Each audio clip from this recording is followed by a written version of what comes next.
With the latest agriculture news from across the state and nation, it's time for the AgNet News Hour from AgNet West. Here's your host, Sabrina Halvorson. Good morning. Thanks for joining us again this morning on the AgNet News Hour. I am Sabrina Halvorson here with Lorrie Boyer. And this morning we wanted to talk about a lawsuit happening in Arizona that could have a lot of different implications. Lorrie, why don't you explain a little bit about the lawsuit? Yes. So what I understand is the state of Arizona is suing a Saudi-owned company, Saudi Arabia-owned company. I hope I'm saying this right. Fondamonte Arizona LLC. And just overall, there's a lot of details. That's what we'll be talking about here today. But there is a case going on because this company plants alfalfa, and I guess it's pretty massive. It's a pretty massive farm. They plant alfalfa. As we know, alfalfa is very water intensive. And then they grow it and they harvest it and then they send it back to Saudi Arabia to feed the cows. So there's so many implications that we can talk about here today. But the main reason that they're being sued is because of the over pumping, the groundwater pumping that was going on that has led to a lot of other things that have happened in the area and has not only depleted supplies, but is affecting the communities surrounding the area. And we know, Sabrina, and reporting on our agriculture news here, that foreign-owned companies are very questionable right now in the United States. I know a lot of those reports have to do with the foreign-owned companies being around our military bases, which could be a danger to society and to our homeland security. This one, not so much that aspect, but it is a different aspect of homeland security, in my opinion. Right. There's so many different facets to this story. As you pointed out, they are growing the alfalfa not for use here in the U.S. It is for use in Saudi Arabia. So there's no benefit to our agricultural producers from this crop that they're growing. But there are some other indications or implications here that I think that we need to also be aware of with the lawsuit claiming overuse of water. That could have later implications against U.S. farms where, in actuality, it's not overuse of, they're not overusing the water. They're using the amount of water that agriculture needs, but it's more than more than the county or the state wants because they want to reserve that water for residential use. And which is understandable, of course, people need water, absolutely. But I think that the wording here is something to be very cautious of because if we start saying that, or I mean, start saying, we've been saying this for decades, but water, agriculture uses too much water. Well, what else are we going to use for our crops, whether it's a company in Saudi Arabia or an American company that's farming? We need to make sure we understand agriculture, just like everything else, takes water. We're not overusing the water. We're using the amount that's required. It's not like they're just out there running water. At least I would hope not. Now, I've never been out there to this Saudi Arabian farm in Arizona to verify that. But I think that future agricultural implications from this lawsuit, we need to also be really careful about. That said, the idea of a company from Saudi Arabia using our land, our water resources to grow alfalfa that are then just shipped back. And essentially, aside from maybe providing additional labor and adding a little bit into the community for income wise, I don't know. I think that there's some real issues there. Yeah, it's interesting too, Arizona. And to be honest, I guess I don't cover a lot of Arizona ag. I don't think it's a big ag state in general. For one thing, just to have a Saudi Arabia farm of this size in Arizona is odd to me anyway, but maybe it's not odd, but it feels Right. odd talking about it, don't you think? Well, yeah, it does. And I wonder, I mean, I guess it would make sense that they chose Arizona because alfalfa does grow pretty well in Arizona. And the area where this county is, it's La Paz County in Arizona, which is right over the California border. It's near Yuma. And Yuma is a highly agricultural area in Arizona as well. A lot of Arizona is other types of crops as well. There's cotton in Arizona. Cotton and alfalfa kind of seem to go in the same places. So, there is agriculture there and quite a bit of it, really. It's just different kinds of crops. But I don't know about if there are other areas where, a foreign farm has a large bit of land that they're farming to purely send the product back over to their country. And you know, I would like to look into. In fact, we should do this. We should look into it now that we're talking about it out there for the whole world to hear. We should look into it and see how much that actually happens. Arizona doesn't appear to be a state that controls a lot of their water like some other states that we talk about, and even including here in California. They don't regulate it quite as heavily as other states. So I wonder if, just putting this out there, I wonder if there'll be some changes made to how they are regulating their water, especially for the agriculture industry and especially with basin management, because we know basins operate a little bit different than other bodies of water. So that'll be something we'll have to see what the state does about that. But it also, let's see here, I have a figure for you. The lawsuit, this is from the lawsuit. They are Fondamonte has pumped extraordinary amounts of groundwater, including 31,196 acre feet. That was just in the year 2023. That's a significant amount of water. Yeah, and to have that, I mean, it is depleting some of, you know, Arizona. Arizona, obviously, let's start here. Not a state with a whole lot of water. It's another, you know, desert area kind of state. So we're not talking about some place that's getting a ton of rain every year to to replenish that water. So I don't know. There's a lot of questions here, and I think that we should, delve into it a little bit more. Let's take a quick break here, and then when we come back, we'll continue on this topic. This is the AgNet News Hour. I'm Sabrina Halvorson. She's Lorrie Boyer, and we'll be right back. Welcome back to the AgNet News Hour. Lorrie Boyer and I are discussing a lawsuit in Arizona regarding farm water use, but this is by a farm that is ran by a company from Saudi Arabia. They are growing alfalfa in Arizona and then harvesting it and sending it back over to Saudi Arabia. So it does not go to U.S. Users at all.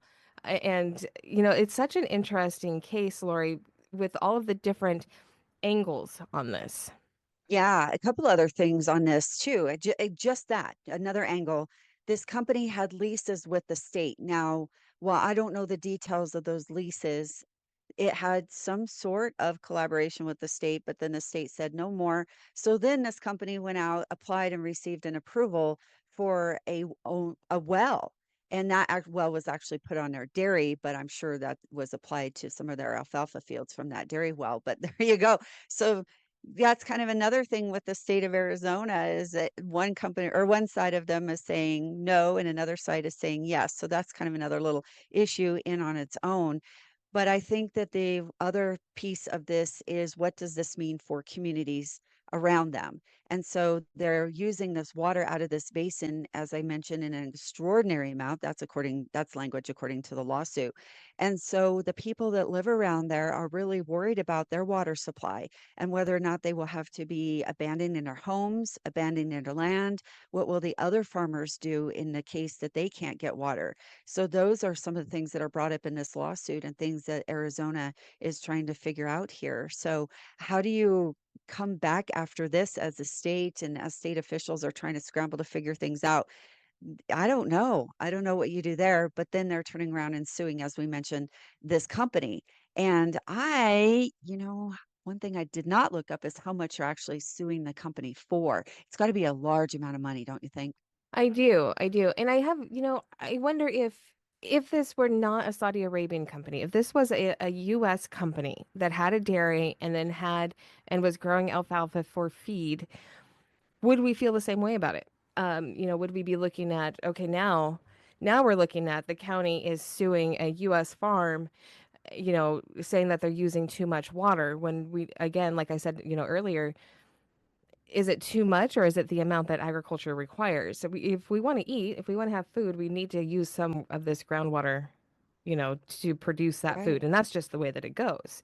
So, is it different if we're talking about a US farm? And the reason I bring this up is not to say anything like, oh, they're being prejudiced against a foreign owner, whatever, but is to say that this lawsuit could set a precedent, or at least begin to set a precedent that could then be used against US farms as well, because there, for some reason that I have yet to understand, there is a lot of anti-farming sentiment around the nation still. And Right. people are looking for ways to bring up lawsuits against agriculture. Again, I question, don't these people want to eat and feed their families? I don't understand it, but that's the way it goes. So I think that that is something to be cognizant of is does the wording in this lawsuit, would it also apply to a U.S. farm? And if so, what could the implications be from that? Yeah, I think it's a good question on if this was a US based farm, would this be the same scenario? And the first thing I thought of too was what kinds of conservation practices, what kinds of efficiency practices that this company has have in place. Were they just willy-nilly over pumping, or were they actually doing some things to sustain the basin? And according to the Associated Press, if I may, I'll just read this quote here. The company has invested significantly to bring the latest conservation technology and applies environmentally sustainable practices on these long established farms. Fondamonte has continued to develop responsibly during this time farming in the state, and the company does comply with all state regulations. And that is according to some response from the company to the Attorney General lawsuit. So there's that. So, I mean, obviously that's coming from the company themselves, but it does sound like that has been addressed at least. Right. And they would have to, comply with local regulations. The problem being, though, that Arizona does not have a lot of water regulations. It's not a heavily regulated state like California is or like other states are when it comes to their water. And I think probably because it hasn't needed to be until this point.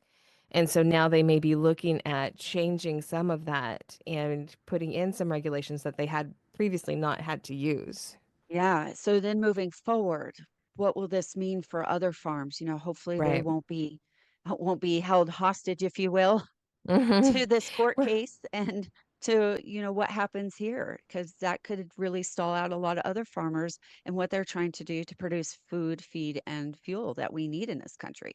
Right. And it's such an interesting lawsuit. My first reaction, my gut reaction kind of is to want to protect our US farms from future litigation like this. But then secondarily, my thought is how many countries are using US land strictly to benefit their countries? And are there ways that we should be using that land instead for the better of our country? I mean, that's relevant, right? I'm not being horrible. No, I don't think you're being horrible. No. All right. I mean, because it's a good question, when we start looking at the foreign use of U.S. agricultural land, it's hard enough for our U.S. farmers to farm here. How much do we want to give to other countries to just use our land that doesn't benefit our country much at all? Again, it does benefit some because it is putting some money into the communities. It is, employing people, which is huge, and that's fantastic. But it just, I don't know, I think it brings up a lot of other questions as well. We don't have a whole lot of time to get into those other questions because we are running out of time and need to take another commercial break. But when we come back, you will be back with your segment for the day, and then I'll be back later on in the show. This is the AgNet News Hour. I'm Sabrina Halvorson. She's Lorrie Boyer, and we'll be back in just a moment. This segment is brought to you by Live Earth Products. To get to know a little more about Live Earth Products, we're talking on the phone today with Vice President Russell Taylor. So what kind of challenges could farmers face when transitioning from traditional nitrogen-based fertilizers to humate-based solutions?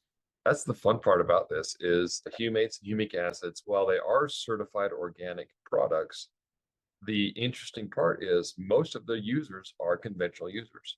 They continue to use their conventional practices, and they are adding them to supplement and help retain that nutrient and make it last longer. So you're using them similar to how you would a urease inhibitor or other products. You're adding them to your current application without much change. There was research that showed humates can decrease greenhouse gas emissions by 30%. Can you tell me more about that research?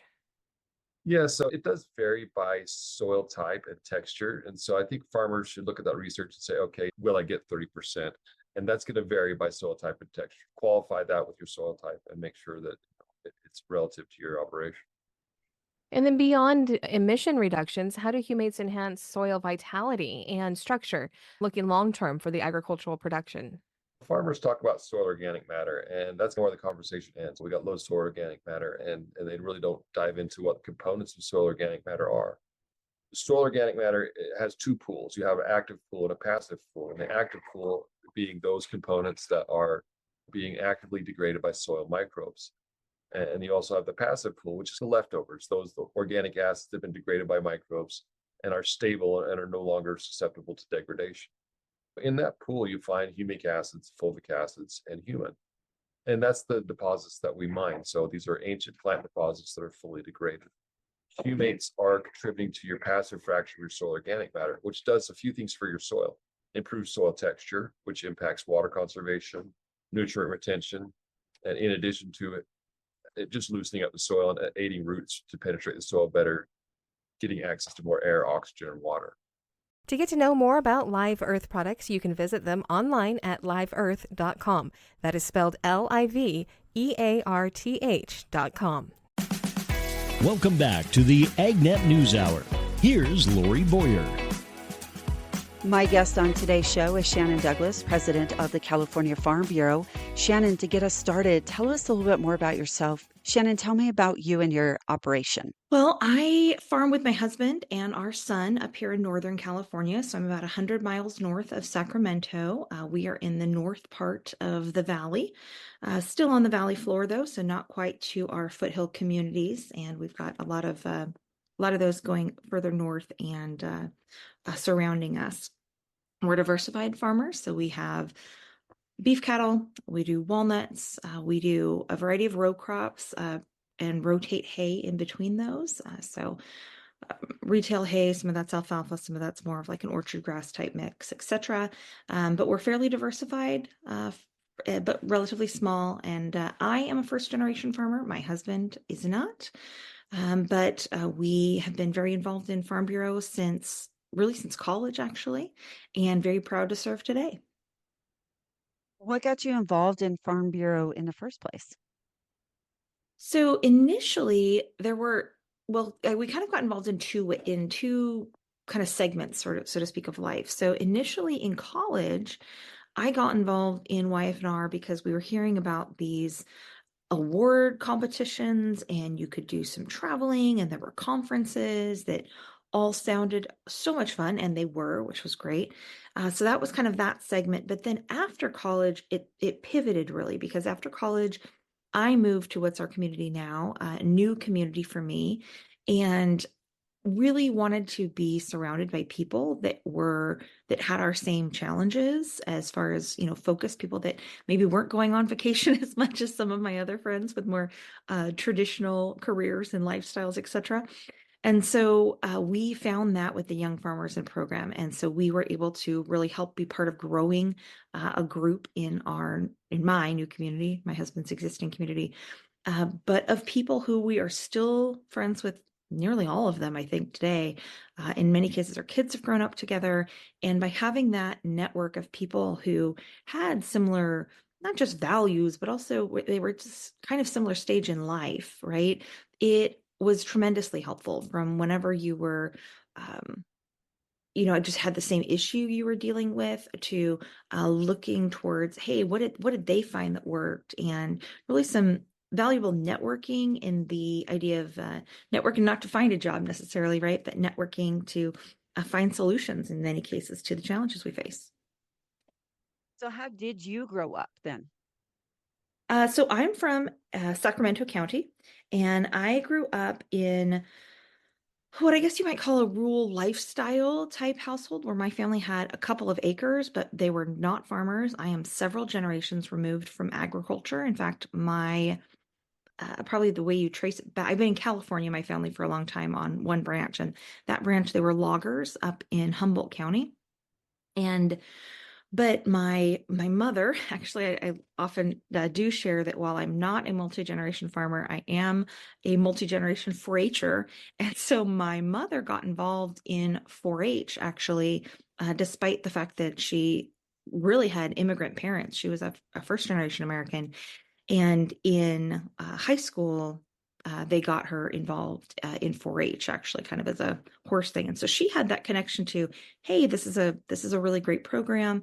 And so that was one of the things that, because of my mom's great experience with 4-H, and and probably arguably us not being a tremendously athletic household. I'll add that too. When other kids were doing T-ball and Little League and stuff, my mom got us involved in 4-H. So that really kind of paved the way. I got involved in FFA in high school. I actually transferred to a different high school so that I could have an FFA program, as my siblings did after me as well. And off to college, and just kind of kept getting more and more involved in this great industry. Shannon, I appreciate learning more about you as we talk about the California Farm Bureau. I know you just had your recent annual meeting, so I want to go over some of the things that were talked about there, including some of the policy direction and things like that. But how many members does California Farm Bureau have about right now? So right now we've got roughly 27,000-ish. We can have that number double checked for you. Our membership year ends in October 31st, so we actually should have fresh numbers. But roughly that. Our annual meeting this last year, we were just in Monterey, just up until essentially yesterday, practically. I got home really late Tuesday night. And we tried a lot of new things at our annual meeting this year. One of the things that we're finding is that we have a fairly robust policy. And so we are not making huge changes typically to our policy book. So we started shuffling up some of our other things. And we had a quick bylaw change. It was very, very quick, frankly, and unanimous to the 2023 annual meeting. Welcomed in San Francisco Farm Bureau as a new county farm bureau in our state. And we had not had a new one in almost 40 years. Because, we've got them in most every county, and now really almost all counties. We don't have one in Alpine, but otherwise we've got a pretty good swath of the state. And so we were making sure that they had a district, so they had representation on our state board. So we had that happen. But we tried a lot of new things at our annual meeting this year as we look how to more efficiently develop process and make sure that, efficiently develop policy, and make sure that we're finding not always do we need policy. Perhaps sometimes we need to really talk to our members, find out what their challenges are, have a forum where they can visit with our advocacy staff, our legal staff, etc., and be able to share where they've potentially got a hurdle. And we're very excited with how all of that went. Everything from the idea sharing between members on how they've faced some of these challenges, to having our advocacy staff be able to say, okay, well, if they're having this challenge here, then what can we do to fix it? Is there a way to fix it? And maybe that doesn't actually require policy on the Farm Bureau side to change, but it might require a regulatory change. So we're really excited with that, but we didn't have a big overarching particular policy focus at this meeting. We actually had our fastest policy development session ever. And I think that's because of how we're changing our whole policy development process. So we do it a little bit different in California, depending on what states you're familiar with. But our policies go through a pretty robust process. It had been about a 4-step process plus the annual meeting. We've now added actually a 5th step. So it's a pretty robust process, frankly, where I know a lot of other states, it comes right from the counties, which is probably quick and direct, but this system's worked pretty well for us. We're just continuing to refine it. We'll be right back with more from Shannon Douglas, President of the California Farm Bureau. I'm Lorrie Boyer.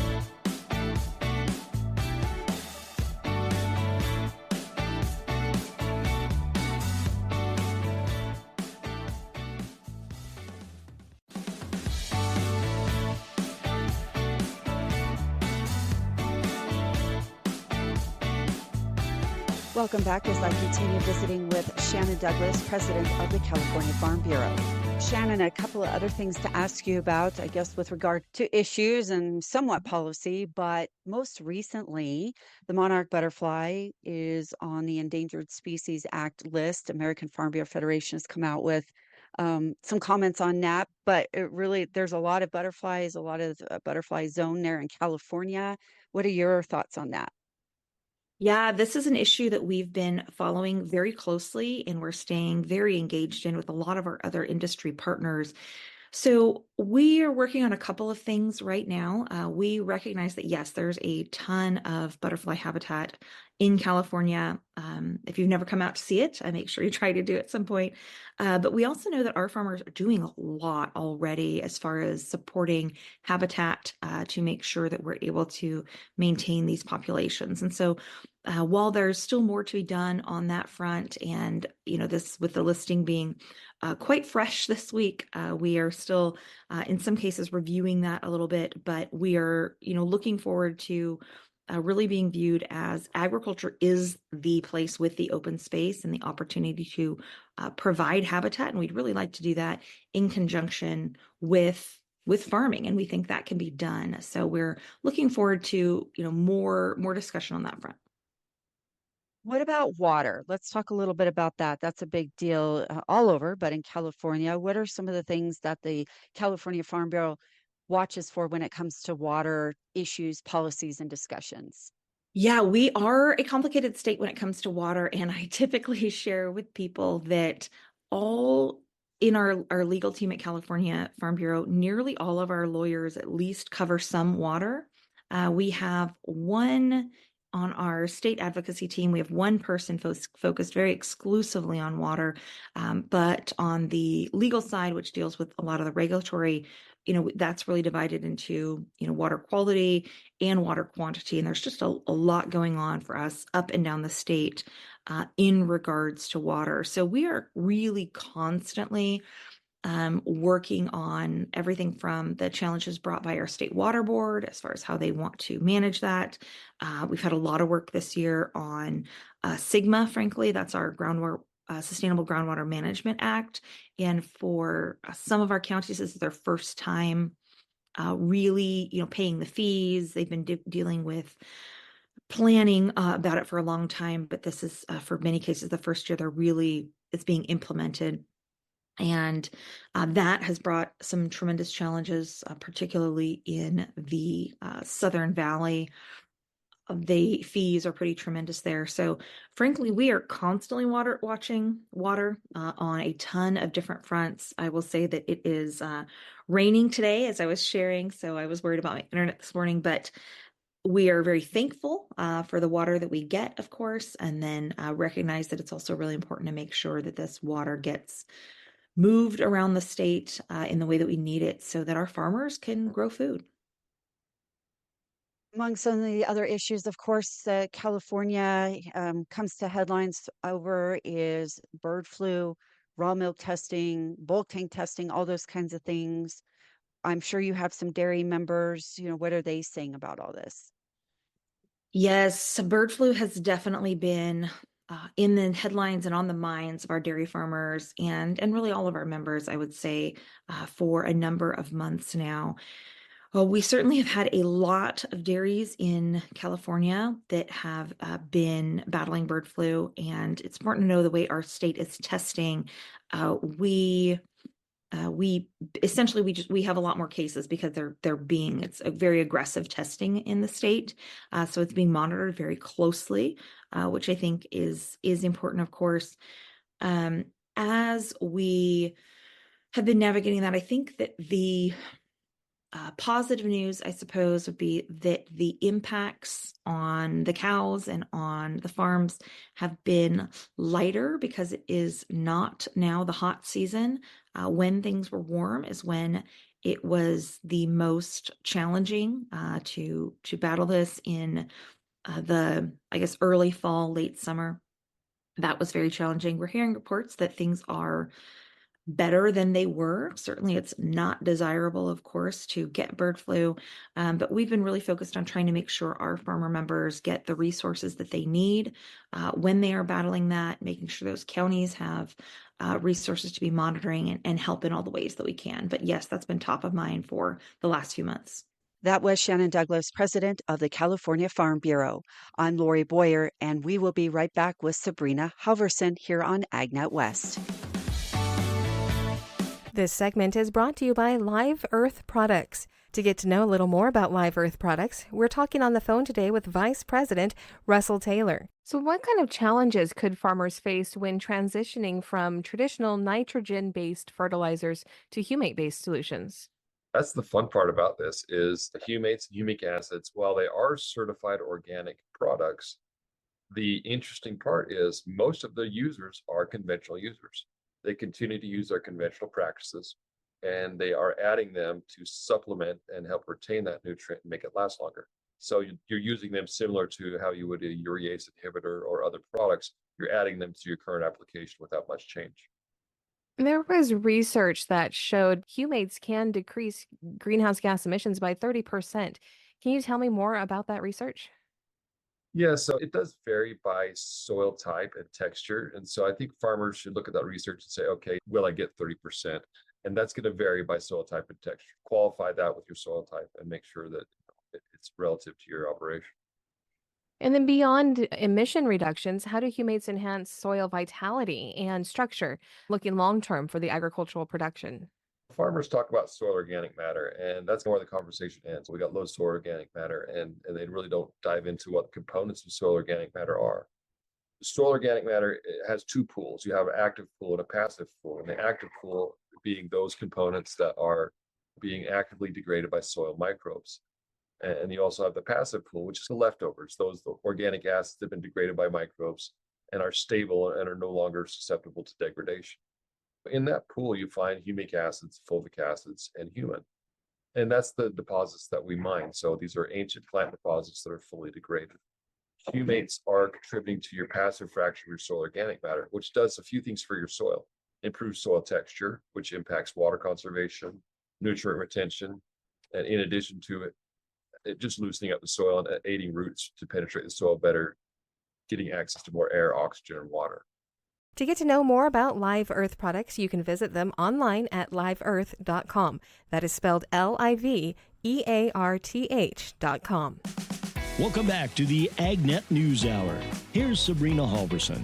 For this segment, we're going to talk about Christmas trees, specifically the Christmas tree industry here in the U.S.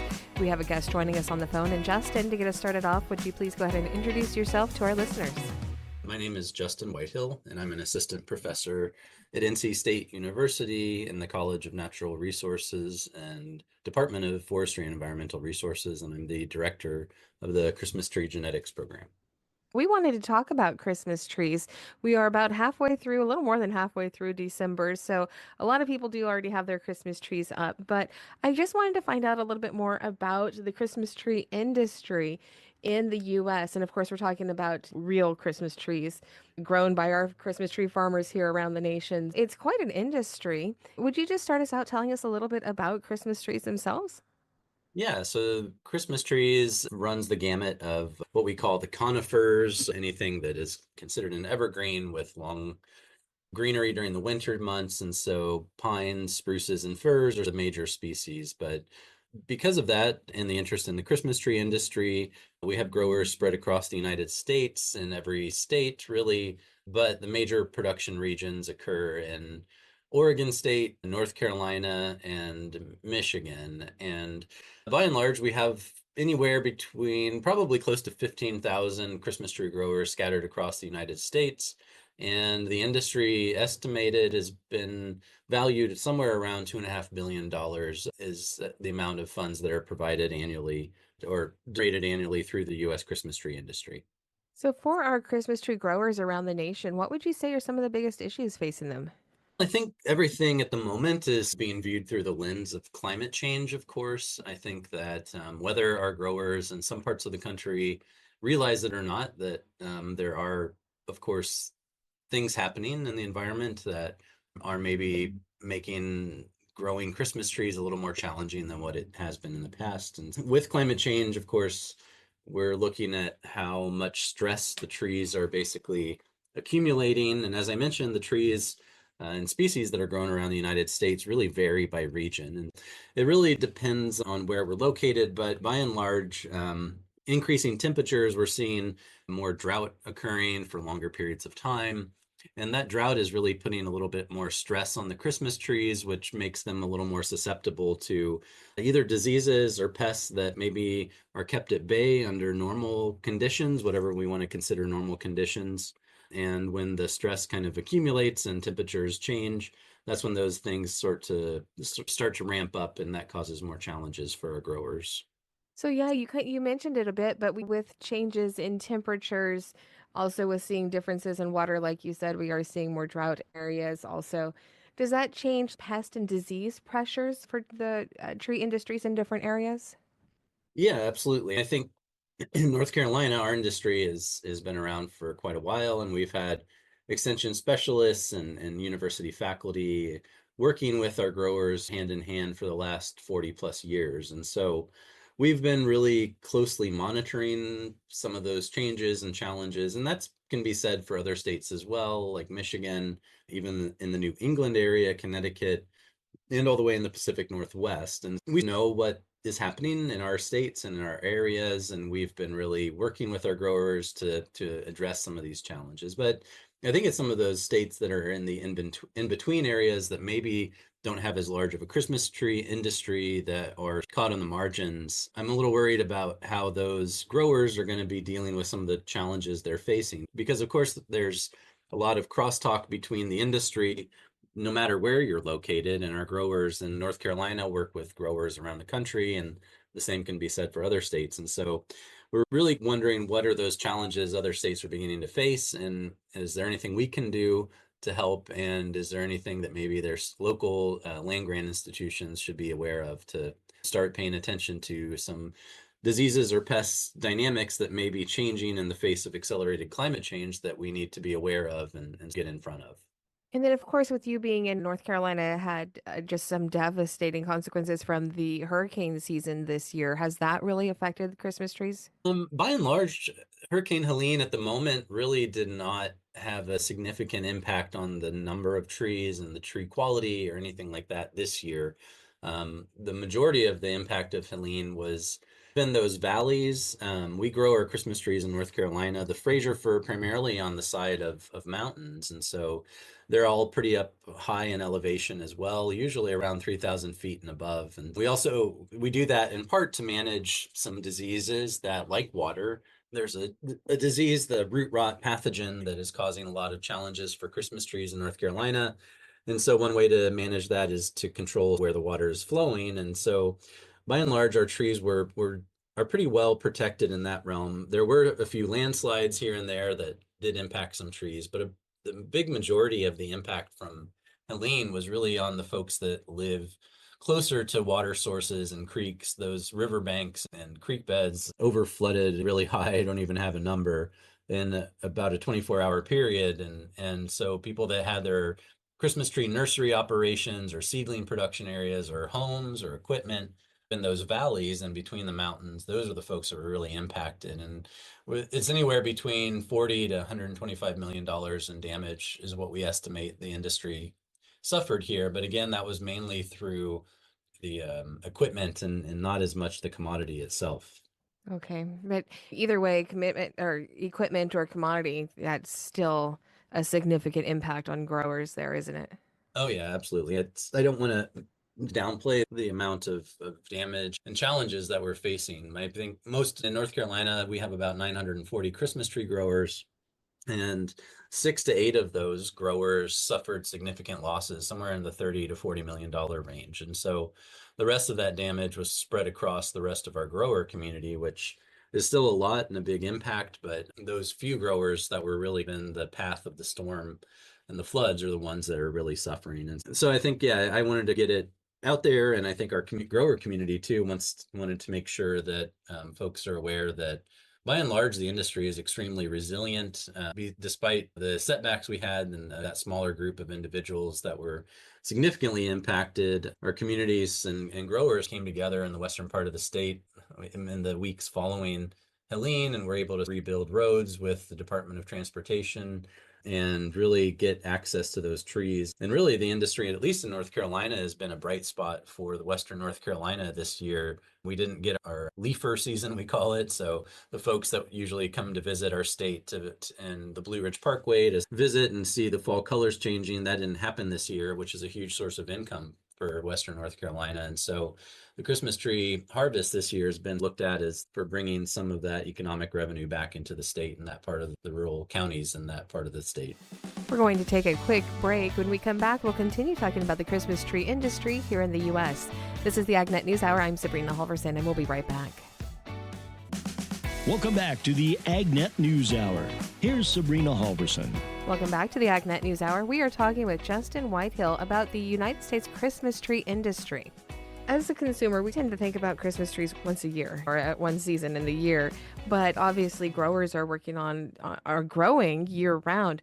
What are some things that you think the industry kind of wishes consumers understood about what it takes to grow Christmas trees? I think the biggest thing is just the amount of time that goes into and preparing Christmas trees for families to enjoy during the holidays. It's a long process, and it takes a lot of commitment and knowledge and hard work to get to where the growers get to every year. And just the life of a Christmas tree starts out as a small seed. That seed is typically sown in a greenhouse and will stay in that greenhouse for 1 to 2 years.